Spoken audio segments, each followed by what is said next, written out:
Hey guys, I'm doing a no reaction to Annex's no reaction to the Completionist keeps taking L's. No reaction. For those who need a quick refresher, between the years of 2014 and 2023, Gerard and his charity, the Open Hand Foundation, took in around $1 million of donations, money that they said was going to various charities focusing on dementia research. But over that entire time, the truth was that they hadn't donated a single penny, and had kept everything. It was only after Mudahar and myself made our videos about the situation that the Open Hand Foundation finally donated some of the money, donating $600,000 to the AFTD. The Completionist public image was pretty much destroyed, and deservedly so. He had been lying for years, and after he was exposed, he took no accountability whatsoever. He made up excuses, made up lies, and more than anything was just angry at us for making the public aware of what he was doing. And it didn't take long for the Completionist to return to YouTube and continue making content. After his terrible response video, he just moved on and acted as if this entire charity scandal never happened. And his family moved on and didn't care whatsoever either. They even held another golf charity event several months later. This was immediately after it was already proven that for years the golf charity money had never even made it to the Open Hand Foundation. The family was keeping everything. But then, around 4 months ago, the Completionist disappeared. And there might be a good reason for this. The Completionist production company, That One Video Entertainment LLC, is in huge trouble. I've never spoken about this, but for the past 2 years, the Completionist company has been engaged in a frivolous lawsuit against the biggest GTA Online roleplay server, NoPixel, basically trying to extort them for half of their company, and in October, they lost. And now Gerard's company may have to pay back hundreds of thousands of dollars in attorney's fees. And the cherry on top of all of this is that it appears as though the Open Hand Foundation might now be under investigation by the IRS. A lot's been happening, and in today's video, we will take a quick look. I really hope you enjoy.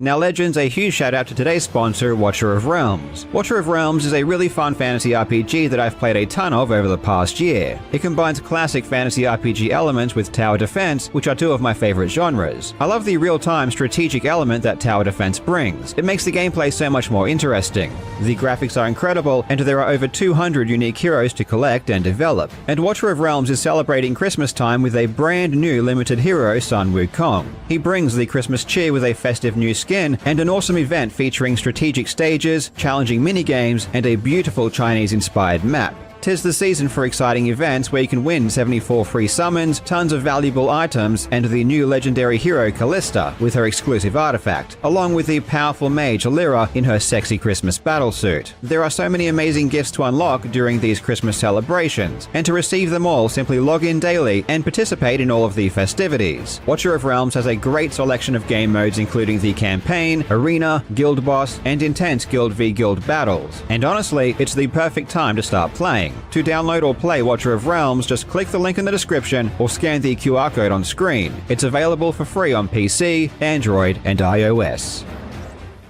Before we start today's video, I want to recognize that I know that I have lost a lot of your trust at home. And I want to spend as much time as it will take to rebuild and re-earn your trust. It's going to take time, but I'm willing to put in the commitment, and I hope you give me a chance.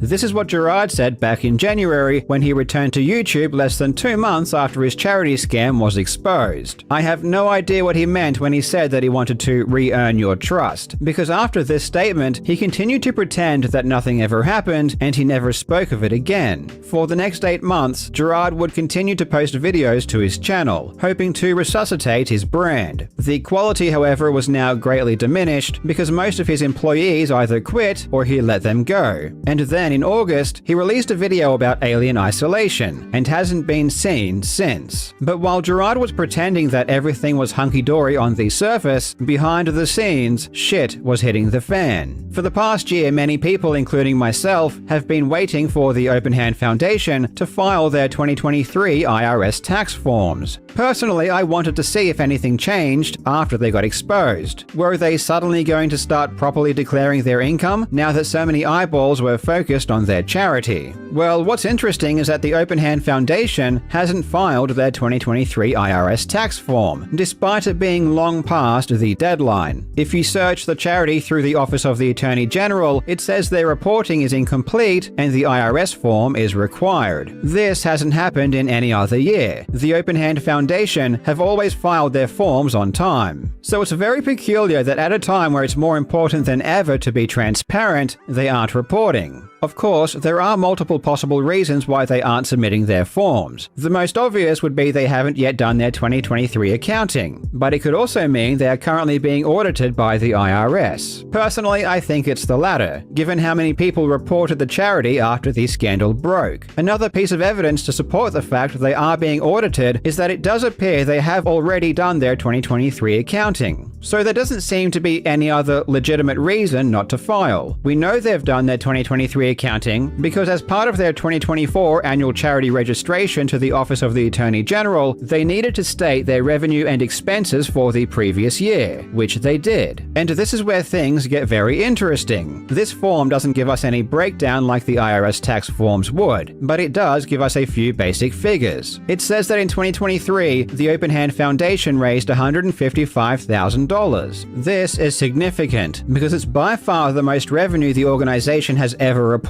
in a single year. The previous highest total was back in 2021, when they raised $136,000, but that was under very different circumstances, so let's compare. In 2021, Gerard's fundraiser Indieland received $113,000 in donations just through Tiltify alone. The charity also received a $25,000 grant from Jamie Lee Curtis's charity, Syzygy. Just these two income sources alone already amount to more than the $136,000 they reported, which means all of the bits, subs, merch sales, and all of the golf charity money simply vanished. Gerard's company or his family just took the rest. And this pattern of money vanishing continued from the years 2019 all the way through to 2022, a total of 4 years. And the money that went missing probably totaled several $100,000. But in 2023, after the public realized Gerard's family was stealing money, suddenly everything changed. In 2023, Indieland only raised $64,000 in donations through Tiltify. This is $50,000 less than in 2021. And yet magically, 2023 was the Open Hand Foundation's best year ever, raising $20,000 more than they did in 2021. It is a miracle. By the grace of God, the Khalil family has finally learned how to properly report their income. It's amazing. We already knew that Gerard and his company were stealing money before, but this most recent accounting is just the nail in the coffin. It is so brazenly obvious that once they were exposed, they decided it would be unwise to continue skimming off the top. And as a result, despite last year being one of Indieland's worst performing years ever by far, the Open Hand Foundation was more profitable than it's ever been. Another interesting thing about this form is that it shows the Open Hand Foundation is still holding on to $200,000.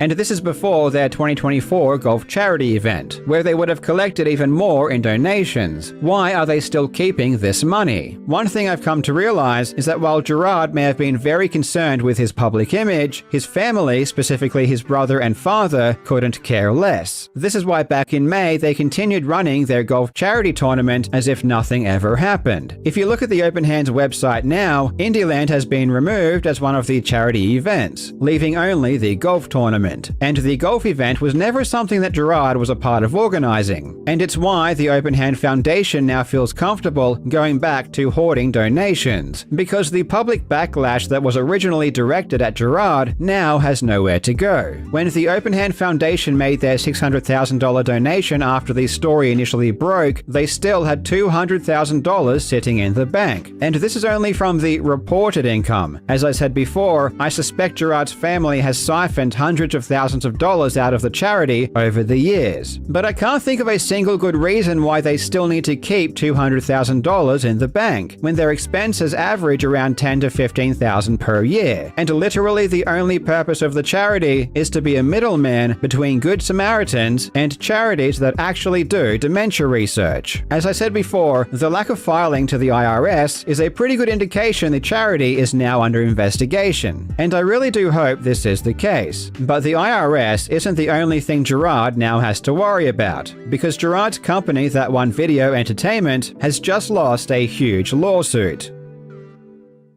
That One Video Entertainment LLC is the company that Gerard created in 2012 that all of his business activities fall under, including all of his YouTube channels and his charity event Indieland. I will be calling it TOVE for short. On Gerard's LinkedIn page, he states he is the owner, president, and CEO of TOVE. And in April of 2023, TOVE sued GTA Online's most well-known role-playing server, NoPixel. NoPixel is owned by Coil Content Creation Proprietary Limited, which was started by a fellow Aussie, Mitchell Clout, otherwise known online as Coil. If you follow the Completionist, but don't follow GTA Online role-playing, you've probably never heard of this lawsuit. And even if you have, you probably have the wrong idea about who is suing who. And that's because the reporting on this lawsuit has been abysmal and full of misinformation. It all started in May 2023, when a user posted the lawsuit to Reddit, claiming that DW was suing NoPixel. DW was a developer that worked for NoPixel for several years, but he and NoPixel's owner Coil had a falling out in December of 2022, and DW ended his relationship with the server. The day after this viral Reddit post, Dexerto signal boosted the story, with the headline, "Former GTA RP NoPixel